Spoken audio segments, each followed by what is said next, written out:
The Vedic Voice channel heartily welcomes you for a discussion on why prostitution is sin, and why to be loyal with wife or husband. All the major religions on the globe want the wife and husband to be loyal towards each other and condemn all sorts of extramarital relationships unanimously, and the Hinduism does more so. Here, I am not going to comment on the sin of it, rather I will describe how you fail to grow or evolve, or how you are spoiling yourself, your inner growth, your evolution. For any occurrences there will be many outcomes, and for this too there will be many bad consequences, but I am focusing on the inner deterioration due to the extramarital relationships and prostitution. The Hindu religion includes extramarital relationship and prostitution under Mahapatak, the great sins, and there should be serious reasons for it, otherwise the scriptures will not warn so seriously on the matter. Here it should be noted that according to the Hinduism all sorts of extramarital relationships come under prostitution. Apart from your spouse, sex with your friends and relatives too comes under prostitution. Before telling the wife and husband not to cheat, it is required to state the significance of the marriage. The Hinduism says marriage is a sacrament, and just it is not an agreement between a man and a woman for sensual enjoyment. A man and woman are united by a ceremony of marriage, just not to lead a secure social life, but much more is involved with the marriage. Just it is not a physical bonding to satiate the physical needs of the two human animals, but much higher things, sublime things are involved with the marriage. If only the physical urges are to be fulfilled, as many stupid persons think in the modern age, then marriage is not in need. The marriage is primarily meant for the inner growth through controlled transformation of the sexual energies present deep within the individuals. According to Charles Darwin, the naturalist, the life forms evolve from one species to the other species during the course of their struggle for survival. The Hinduism is not denying this concept of this evolutionist, but it says much more than Darwin. Darwin just said that life forms are evolving, but Hinduism says, you are evolving too. The you represents the soul in you. The Hinduism says, it is only you have been evolving through countless births and deaths, passing through all these different forms of life, these different creatures. Darwin's point is that the struggle is for survival, but the Hinduism says, the struggle of all the beings is for evolution, the inner growth. But of course all the creatures are not aware that they are struggling for evolution. Does a kid, rising and falling to walk, know it is struggling to grow, to evolve? We people think we are struggling for survival, but the fact according to Hinduism is that we are all struggling to evolve, for spiritual growth, but we might not know it. The struggle all the beings do for survival is in fact for the evolution, the inner growth, spiritual growth. Now, you are in the human form and no more physical evolution is there, but you grow within. Once the soul has taken the human form, there is no more physical evolution, but the inner evolution begins now. This human life is not an end in itself. Speaking in the words of Charles Darwin, we have struggled a lot to get to this human form in the evolution, but this is not the end of the journey. Now onwards we have to grow within, unlike the evolution we had in the past, the physical evolution. In the Bhagavad Gita, the sacred book of the Hindus, Lord Krishna says, utter not manathmanam.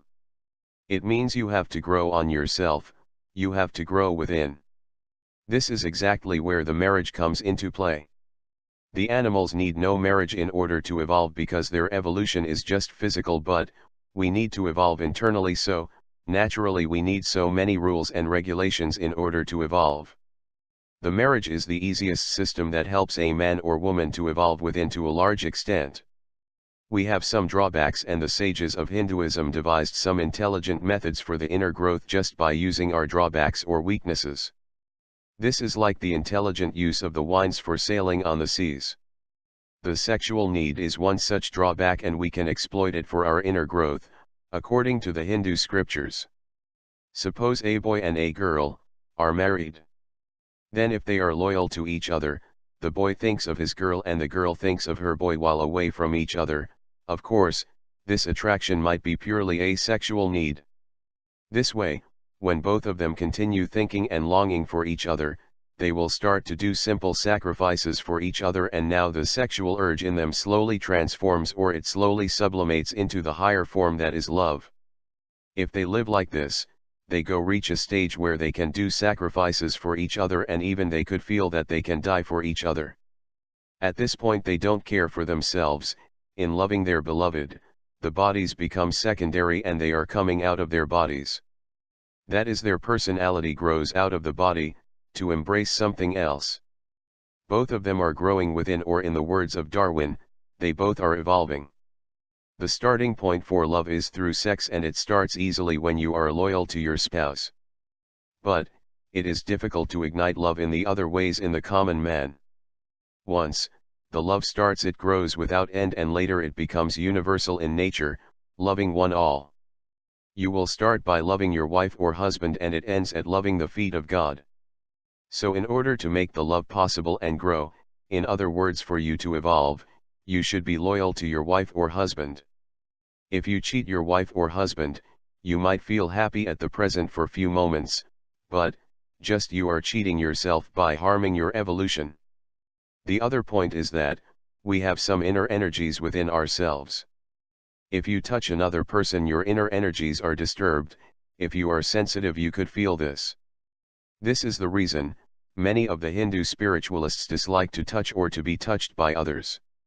If you are rash, you might not feel this inner disturbance when others touch, but if you are sensitive enough, you will feel the pain at the touch of others. Here, it is needless to say that the sex will disturb your inner energies to a great degree. If you are with only your spouse, then this inner disturbance will help both of you to grow, to evolve, as these inner energies of the couple will come to a harmony. But, if you keep on kissing or mating with different people, your inner energies will get polluted and you will come down on the ladder of evolution. You will turn rash and rocky, and you will lose your peace too. This you could observe in prostitutes. Most of them are rash. Apart from reversing your evolution on your own due to your extramarital sex, you will become sinner, as all the religions are warning, and this will make you to suffer later. This is because, when you are polluting your inner energies, you will fall down from this human level, and so you will take some inferior birth, and as described by the scientist Charles Darwin, you will have to evolve again. For this you have to struggle again, and naturally struggling is a punishment for anyone. But, the religions will simply say this is a sin effect. So, if you are cheating your spouse, you are cheating yourself and going back on evolution, to suffer later. The Hinduism warns, those leading illicit life will go back to be born as animals later, and it is very difficult and painful to take the human birth again.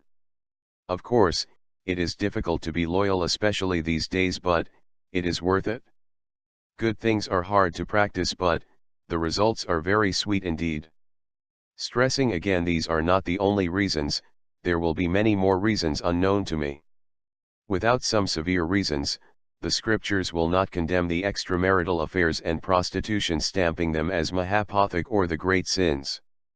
If I fail to understand the reasons, will it become wrong? Choose your evolution but not your involution. Good luck. Do you like this video?